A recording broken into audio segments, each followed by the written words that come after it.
ये है मेरा पहला open source robotic project.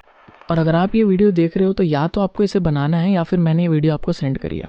So in both case सुनो, 1 साल हो गया मुझे रोबोटिक्स स्टार्ट करे हुए and I am still learning, but now I want to learn it through open source because I find it the fastest way to grow your project.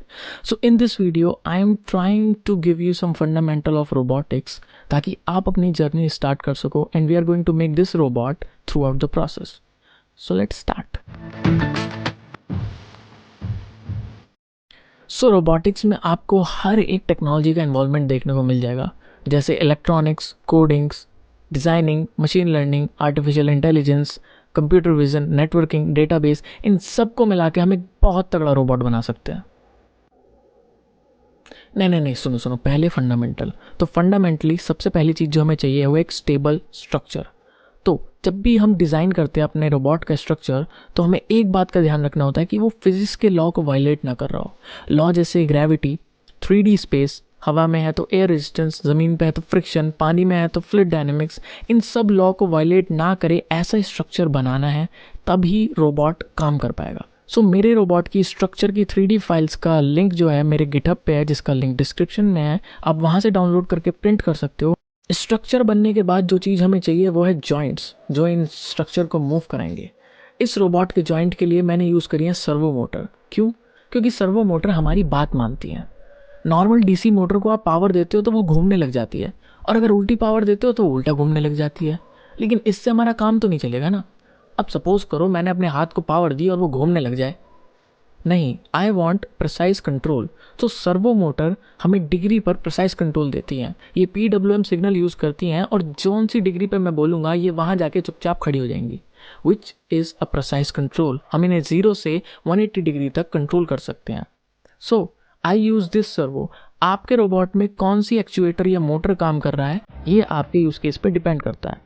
सो उसके बाद आता है इलेक्ट्रॉनिक्स, और इलेक्ट्रॉनिक्स में हमें सबसे पहली चीज़ चाहिए ब्रेन, जिससे हम इसे कंट्रोल कर सकें। तो मैंने यूज़ किया है आर्डिनो नैनो।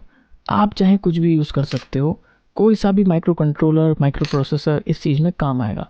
सेकेंड थिंग, मैंने बनाया एक कस्टम PCB बोर्ड। आप चाहे तो नैनो का एक्सपेंशन यूज़ कर सकते हो, इट ऑल्सो वर्क। देन हमने बैटरी यूज़ करी है, एक बटन यूज़ करा है, एंड दैट्स इट। इसके लिए इलेक्ट्रॉनिक्स इतना ही लगा। सो इलेक्ट्रॉनिक्स सॉर्ट होने के बाद बारी है प्रोग्रामिंग की। तो अब इस रोबोट को रोबोटगिरी के लिए प्रोग्राम करना है। उससे पहले एक छोटी सी चीज़ करनी पड़ेगी जो कि बहुत इंपॉर्टेंट है। 1 मिनट सुनो, म्यूज़िक बंद। तो प्रोग्रामिंग से पहले हमें मैपिंग करनी ज़रूरी है, क्योंकि हमारे हार्डवेयर और सॉफ्टवेयर को पता ही नहीं है कौन सी चीज़ क्या है। फॉर एग्जाम्पल, अगर मैं कहता हूँ कि मुझे लेफ्ट हैंड से हाई करना है, तो मेरे ब्रेन को कैसे पता कि मेरा लेफ्ट हैंड कौन सा है, कौन से एक्चुएटर को कमांड देनी है, कैसे देनी है? उसको नहीं पता। उसको सिर्फ इसलिए पता है क्योंकि बचपन से हमें प्रोग्राम किया गया है कि this is your left hand and this is means high. So हमें अपने प्रोग्राम में इनिशियल मैपिंग करनी पड़ेगी कि हमारे रोबोट का कौन सा जॉइंट किस लिए है और किस लिए यूज़ हो रहा है और कौन सी पिन पे लगा हुआ है। सो इसलिए ये मैप मैंने बनाया, और जिसके अंदर मैंने पिन बताई हैं और कौन सा जॉइंट कौन सा है ये बताया। तो एक बार हमारे जॉइंट्स की मैपिंग होगी तो हमारे प्रोग्राम को पता है कि कौन सा जॉइंट किस लिए यूज़ हो रहा है और कौन सी पिन पर यूज़ हो रहा है। तो हमें सिर्फ जॉइंट्स को डिग्री देनी है और वो काम करना स्टार्ट कर देंगे जैसे हमें कराना है।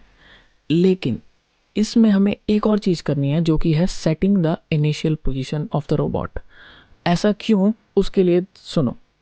फॉर एग्जाम्पल, मुझे अब इस हाथ को प्रोग्राम करना है थम्स अप करने के लिए। सो मेरा प्रोग्राम कुछ ऐसा है, elbow 90 degree, okay, wrist 180 degree, okay, thumbs 0 degree, okay. तो ये थम्स अप हो गया और ये 3 लाइन ऑफ कोड में मेरा कंप्लीट हो गया। लेकिन अगर मेरी इनिशियल पोजीशन ये ना हो के ऐसे हुई तो चला के देख लेते हैं। Elbow 90 degree, okay, wrist 180 degree, okay, thumbs 0 degree, okay. तो ये तो थम्स अप नहीं है, लेकिन हमने सेम प्रोग्राम चलाया तो ये प्रॉब्लम आई क्योंकि हमारी इनिशियल पोजीशन सेट नहीं थी, हमारा रोबोट ऐसे था। तो हमें क्या करना होता है कि एक इनिशियल पोजीशन अपने रोबोट की बना के रखते हैं, ताकि प्रोग्राम को पता लगे कि यहाँ से सब कुछ स्टार्ट करना है और हम अपने गेट्स या हम अपने फंक्शन यहाँ से लिखना स्टार्ट करेंगे। तो मैंने क्या किया है, सारी सर्वोस को 90 डिग्री पर सेट करके अपने रोबोट को इस पोजीशन पे सेट कर दिया है, this is the initial position. तो जैसे ही मैं रोबोट को स्टार्ट करूँगा वो अपनी इनिशियल पोजीशन पे आ जाएगा और मेरे सारे गेट्स वैसे ही परफॉर्म करना शुरू कर देंगे जैसे मैंने उन्हें कोड किया है। सो अब बात करते हैं कि इस रोबोट को कोड कैसे करना है। सो इस रोबोट को मैनिपुलेट करने के लिए 5 वेरिएबल का यूज़ हो रहा है और वो 5 वेरिएबल कैसे काम करते हैं चलो देखते हैं। सबसे पहला है ऑफसेट। ऑफसेट का मतलब है कि आपका रोबोट जैसे ही फंक्शन कॉल होता है तो किस पोजीशन पे रहता है। मतलब इनिशियल पोजीशन क्या थी हमारी 90 90 90, लेकिन अगर मैं बात करता हूँ पुशअप की तो जैसे ही पुशअप फंक्शन कॉल होता है तो रोबोट इस पोजीशन पे आ जाता है। इसका मतलब ये 90 से कितना ऑफ है, 90 डिग्री से कितना ऑफ है वो हमारा ऑफसेट रहता है। सेकंड चीज़ मैं बात करता हूँ पीरियड की। तो पीरियड का मतलब होता है स्पीड ऑफ द सर्वो, कितनी स्पीड में वो सर्वो मूव करेंगी। तो मतलब ये पुशअप बहुत तेज़ भी मार सकता है और बहुत धीरे धीरे भी मार सकता है। सो स्पीड आप 300 विच इज़ वेरी फास्ट से लेके 5000 6000 तक रख सकते हो, which is very very very slow. उसके बाद आता है aptitude. Aptitude is the rotation of the servo. मतलब यहाँ देखो एप्लीट्यूड की वैल्यू जो है वो 40 है इस सर्वो की, ये है तीसरी सर्वो। तो तीसरी सर्वो मेरी यहाँ पे ये है, तो इसकी वैल्यू है 90 - 30 मतलब 60 एंड दिस इज 40। तो इस सर्वो का एप्लीट्यूड हो गया 60 - 40 60 + 40, यानी कि ये सर्वो 20 से लेके 100 तक मूव करेगी। कितनी बार? जितने यहाँ पे स्टेप्स लिखे हैं। मतलब क्योंकि मुझे इसे पुशअप करानी है तो मुझे इन 2 जॉइंट्स को मूव कराना है ना यार। तो एप्लीट्यूड में ये बताते हैं कि ये 2 जॉइंट्स कितना कितना मूव करेंगे, इनकी रेंज क्या है। रेंज देने का तरीका यही है कि offset minus aptitude, offset plus aptitude, एक शॉर्टर रेंज एक लॉन्गर रेंज, मतलब यहाँ से लेके यहाँ तक जाएगा ये। That's it. एप्लीट्यूड के बाद आता है फेज। फेज का मतलब कि मोटर्स या सर्वोस एक दूसरे के परसेप्शन में कितनी अलग चल रही हैं। सबसे बेस्ट एग्जांपल है इसका, सुबह जो दद्दू लोग वॉक पे जाते हैं तो उनके दोनों हाथ एक दूसरे से आउट ऑफ फेज में चलते हैं। That's it. फेज का मतलब कि एक मोटर दूसरी मोटर से कितने फेज पे रहती है। अगर मैं यहाँ पे करूँ 0 और यहाँ पे करूँ 90, मतलब ये दोनों आपस में 90 डिग्री फेज पे हैं। अगर मैं 180 कर दूँ यहाँ पे तो मतलब कि ये दोनों सर्वो एक दूसरे से 180 डिग्री के फेज में है, लेकिन ये दोनों सर्वो एक दूसरे से 90 डिग्री के फेज में है। समझे? तो ये 4 चीज़ें आपने बता दी तो आपका रोबोट नाचने लगेगा।